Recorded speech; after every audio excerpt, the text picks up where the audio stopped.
اسرائیل Palestine کے خلاف نہیں ہے، اس کی دشمنی پاکستان سے نہیں ہے، اس کی دشمنی ایران یا سعودی عربیہ سے نہیں ہے، اس کی دشمنی اسلام سے ہے۔ وہ چاہتے ہیں کہ ان لوگوں سے کسی نہ کسی طریقے سے امید کو ختم کر دیا جائے، ان کو نا امید بنا دیا جائے، ان کی ہوپ کو بریک کر دیا جائے۔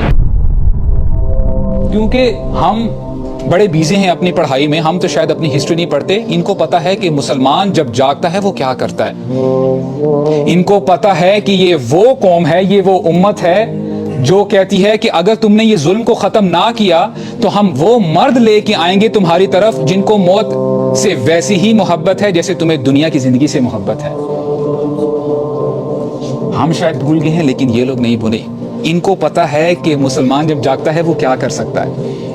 ان کو پتا ہے کہ اگر یہ جاگ گئے، ان کو وہ واقعہ یاد ہے غزوہ احد پر کہ ایک صحابی تھے، غزوہ بدر میں تو وہ پارٹیسپیٹ نہیں کر سکے، کہتے ہیں یا رسول اللہ I really miss fighting against the pagans۔ میں اللہ کی راہ میں شہید ہونا چاہتا ہوں، میں لڑائی کرنا چاہتا ہوں، میں اپنی قربانی پیش کرنا چاہتا ہوں۔ یا رسول اللہ اگر مجھے ایک موقع مل جائے تو آپ دیکھیے گا کہ میں کیا کرتا ہوں۔ اللہ تعالیٰ نے موقع دے دیا، غزوہ احد آ گئی اور یہ ابھی کھجور کھا رہے تھے۔ سعد بن معاذ ان کے ساتھ ہیں، کہتے ہیں سعد تمہیں پتہ مجھے احد کی طرف سے جنت کی خوشبو آ رہی ہے۔ انہوں نے کھجوروں کو ویسے ہی وہاں پہ چھوڑا اور وہاں پہ گئے اور اپنی جان کا نذرانہ پیش کر دیا۔ اسلام کبھی بھی کمزور نہیں تھا، اسلام واز نیور ویک۔ لا الہ الا اللہ محمد رسول اللہ کبھی بھی کمزور نہیں ہو سکتا۔ اس سے پاورفل سٹیٹمنٹ نہ تھی، نہ ہے، نہ ہوگی۔ ہم عموماً جب 13 سال مکی پیریڈ کی بات کرتے ہیں، مکن ایرا، عموماً ہم سمجھتے ہیں کہ وہاں پہ مسلمان بڑے کمزور تھے، اسلام بڑا ویک تھا۔ اور آپ اگر ہسٹری جانتے ہیں اور اگر آپ نے سیرت پڑھی ہے، آپ کو پتا ہے کہ Muslims they did not have mainstream media, ان کے پاس کوئی آرمی نہیں تھی، اور کتنا پروپیگنڈا کیا جا رہا تھا کہ رسول اللہ صلی اللہ علیہ وسلم کو کیا کچھ نہیں کہا گیا، یہ ساحر ہے، یہ کذاب ہے، یہ مجنون ہے۔ جیسے آج مسلمانوں کو کیا کہا جاتا ہے، these people are extremists، یہ فنڈامنٹلسٹ ہیں، ان کی باتوں میں نہ آنا۔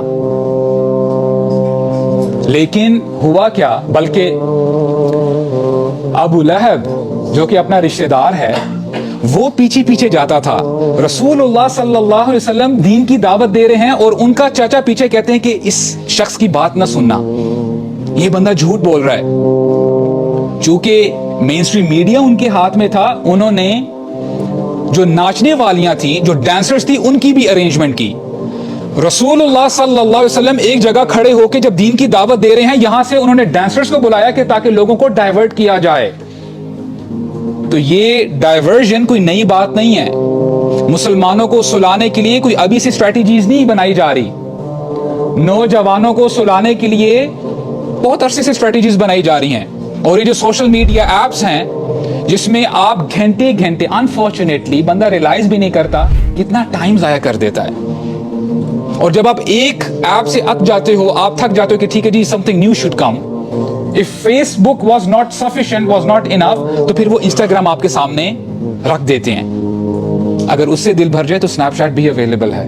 if that is not enough، پھر ٹک ٹاک پر بھی آپ جو ہے اپنا ٹائم گزار سکتے ہو۔ and I'm telling you for the very fact، یہ لوگ یہاں تک نہیں رکیں گے، یہ آپ کو سلانے کے لیے اور بہت کچھ کریں گے، کیونکہ ان کو پتا ہے کہ لا الہ الا اللہ کی کیا طاقت ہے۔